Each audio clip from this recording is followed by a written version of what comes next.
Good evening, everyone, and welcome to the Unfuck It discussion. But tonight we're going to start with a Transpicuous news.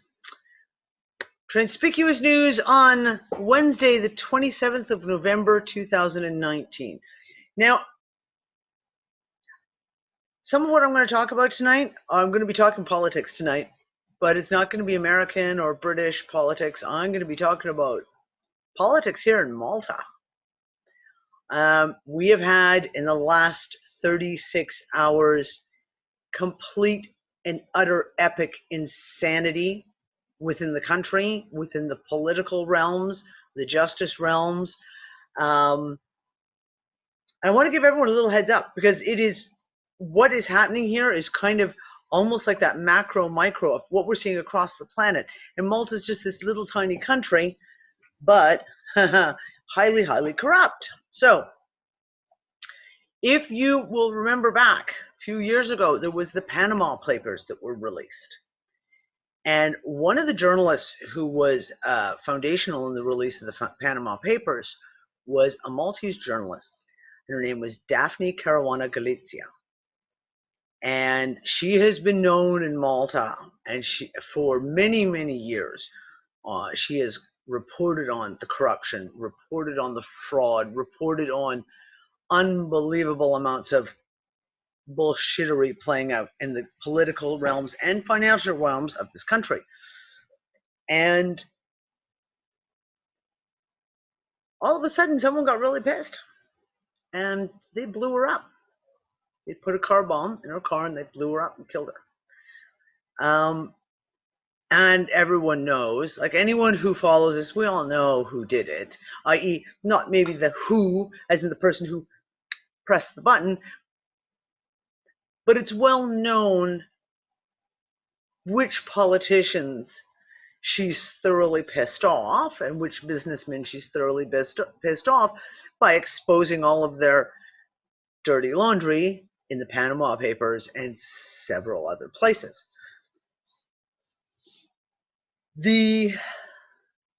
Let's say the investigation into her murder has been, for the most part, quite a joke. And when I say that, I don't mean it as in it's been funny. I mean as in it has been just laughable when you watched the mishandling of information, when you watched the responses. When she was killed, some of the responses that came out publicly by the chief of police for the country made nasty comments on his Facebook page about Daphne the day after she'd been murdered. Chief of police for the country. Things that have been said by various political figures currently sitting in office have been pretty, let's just say it's very obvious that no one is breaking into a sweat to try and solve the crime of her mysterious murder. There have been several arrests that have been made over the course of it. They arrested us. At one point, they arrested 7 men. This was several months ago, who were somehow tied to the bombing. Well, a little over a week ago, one of Malta's #1 businessmen, and one of the richest men in Malta, was arrested. Sorry. He was brought into jail for questioning. He was held for 48 hours, and then they released. It's kind of crazy. Like, by Maltese law, you can only be held for 48 hours without being charged with a crime. They held him for 48 hours. They let him go. He apparently went to, his doctor said he needs medical leave. I'll get to this. And said, okay, well, they gave him 24 hours medical leave, and then they rearrested him again. And then after 48 hours, they let him go, and he had another reprise of time, and they've arrested him again. So they just let him go, not yesterday, the evening before. And he is on a bail situation. They've taken away his yacht, they've taken away his airplane, and when he was originally arrested, he was caught at 5 o'clock in the morning trying to flee the country on his great big super yacht. So that's all been impounded, needless to say. Then yesterday happened.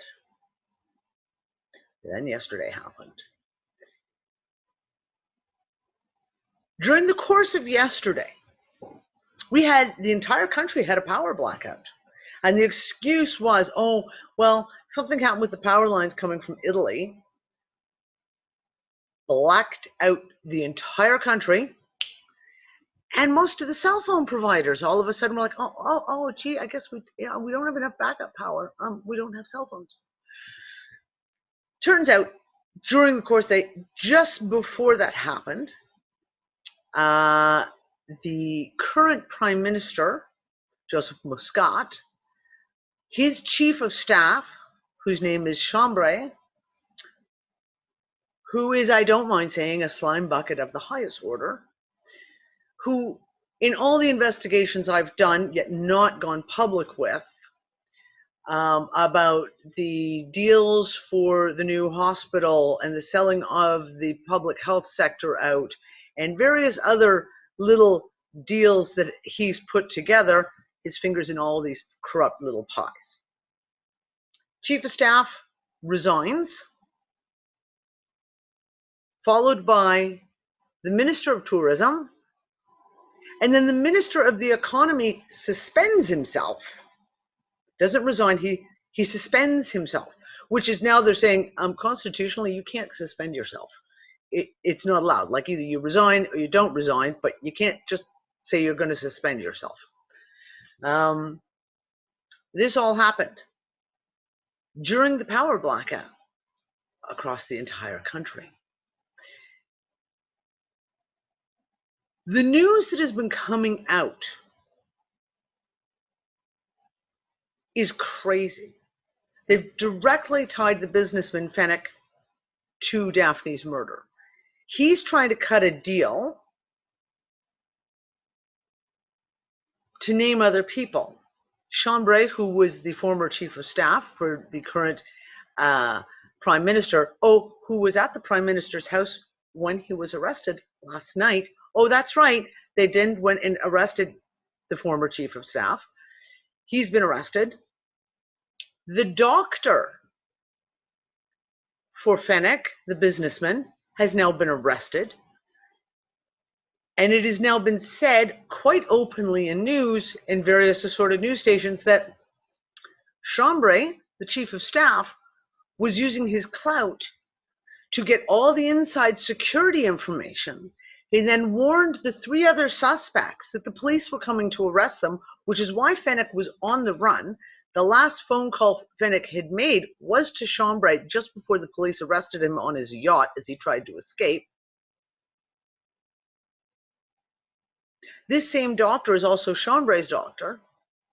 And they're now saying that when Fenech was on his 24 hours medical, and that when he was in the police precinct under questioning for 48 hours, his doctor kept coming and going, but his doctor was running messages to Fenech from Chambray, who was telling him what he could and couldn't say. This is epic. There was a massive protest. There's been massive protests. This is the 5th day in a row of massive protests in Malta and Valletta. That today they set up barricades around the main political areas around Parliament to stop the people from getting in. As Joseph Muscat, the Prime Minister of Malta, left the Parliament yesterday, he was surrounded with security officers and bodyguards, and they were pelted with eggs and vegetables and coins, while the audience and all the people shouted and chanted, "Mafia, Mafia." It's crazy. I honestly, epically insane at the moment with what's going on. And every 6 hours, there's more updates. There's more updates with more people are being put in. News comes out last night, just after the power comes back on. The day before in the prison, one of the 7 inmates who had originally been arrested for Daphne's murder died. But they don't suspect foul play. No. They don't suspect foul play.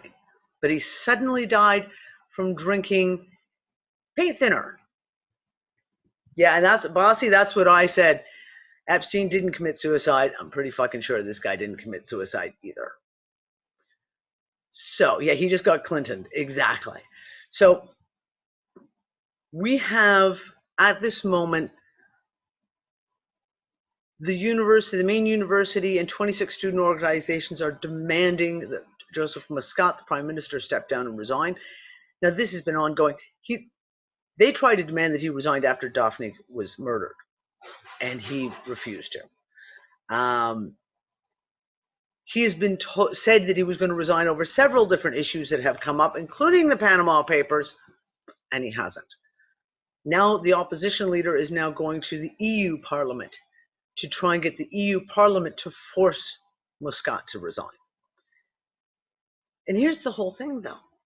Just like every other country, just like America, just like Canada, just like England, there really is only two major parties, and they're both equally corrupt.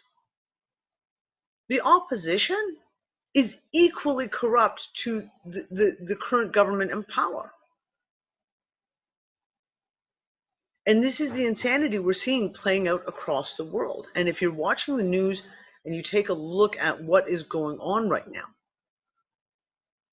all over the world, there is, on one level, we have all these Soros-funded coups, purported Soros-funded coups that are going on. We have things like Bolivia, where Morales was basically kicked out of government, which was a U.S.-led, U.S.-funded coup against Morales. We all know this. It's blatant hypocrisy. It was the exact same thing that they tried to do to what's his name in Venezuela, whose name has just gone out of my head. These are, exactly, Fred, they're CIA operations.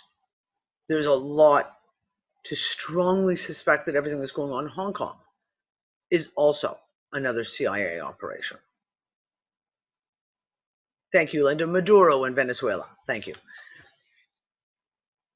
But the world is an uprising.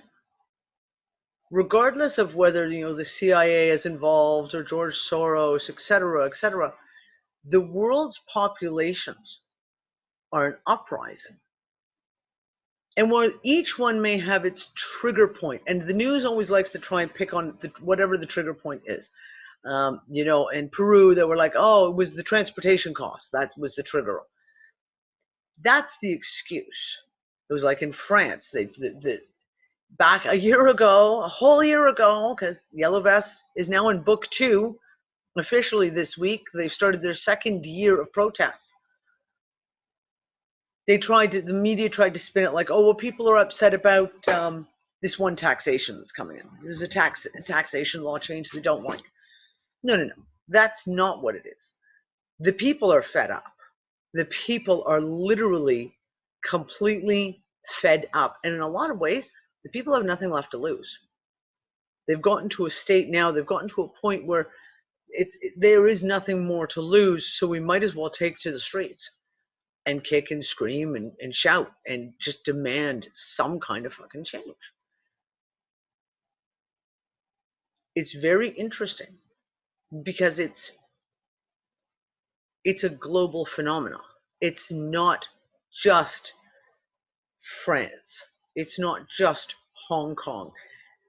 It's everywhere, all over South America, all over in Europe, massive protests all over in Europe. Again, there was like 5,000 farmers drove through downtown Berlin and literally shut Berlin down. I think it was yesterday or the day before. The Middle East, Africa, all over Africa, in Asia, there are the people are done. They are just done. They're done with the corruption. They're done with the fake bullshit. They're done with the pretense the government works for the people when the government only works for itself. And the very fact of what the people are going through is a testimony to the fact that the government, if it ever was, definitely now no longer is for the people. I use Malta as an example. Malta has screwed itself over so many times. They have lost a huge proportion of their tourism industry because of ridiculous illegal building, because of the fact of the country has gotten so expensive that people can't afford to come to Malta on vacation anymore. They're now losing, and you guys will remember I did a big news story about this about 9 months ago, that Malta was building itself to be the crypto central, blockchain central hub of Europe. And all the major, there was like 3 of the top 5 major cryptocurrency exchanges were moving to Malta. They're all gone. Some of them only stayed 5 months because they got smoothed in by the government and all these promises, and nothing came forward. Nothing was held up. And we're talking about massive companies who made big money to move their businesses to Malta, who all turned around and walked away. Malta has allowed their healthcare system to be completely screwed over by private investors, by private corporations, unbelievable shenanigans. And I mean, literally, when I went in and started researching who is now owning what hospitals and what deals have been made, it's gross negligence and corruption through and through. But that's not just Malta. That's happening all over the world. Financially, we're watching on every level. Everyone's done. They're completely and utterly done with these political systems. And I suspect over the next 3 to 6 months, we're going to see a lot more real interesting shit play out.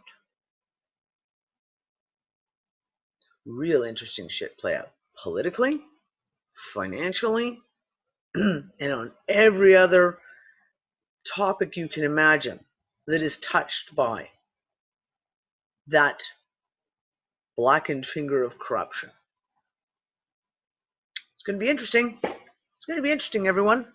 So I'll keep you apprised. I actually know Daphne Caruana Galizia. I'm in contact with her son, and I've actually sent him quite a bit of little bits of information as I come across it, because I didn't want to get my nose involved in Maltese politics, being a foreigner. But now I'm leaving, so I don't care. So I'm going to reach out to her son Matthew, and I may bring him on to Transpicuous News and have a full-on interview to really dig through and talk about this. It's very, very interesting. Daphne worked personally with Julian Assange on busting out some of those papers. So what more is there still to be released in all that stuff? She'd already released a whole pile of that information, but she had a whole lot more to release. I wonder where that information is now. Anyways, that's it for Transpicuous News.